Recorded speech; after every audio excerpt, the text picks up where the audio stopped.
জি, ধন্যবাদ আপনাকে।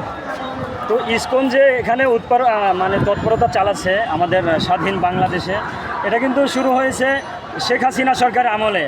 এই যে হাসিনা সরকার, এই যে স্বৈরাচার সরকার আমলে তারা আমাদের বাংলাদেশে বিশেষ করে ওরা বেশি বিস্তার লাভ করেছে তাদের সহযোগিতায়। হ্যাঁ, এবং আওয়ামী লীগ তাদেরকে সর্বোচ্চ প্রতিষ্ঠিত করার জন্য কি করছে, ওরা আমাদের বাংলাদেশে ভারতের হয়ে কাজ করছে।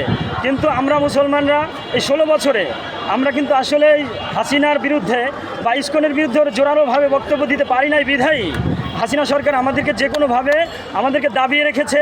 আমাদেরকে কী করেছে, আমাদের জবানকে, আমাদের প্রতিরোধের ভাষাকে, ঠিক আছে, হরণ করেছিল।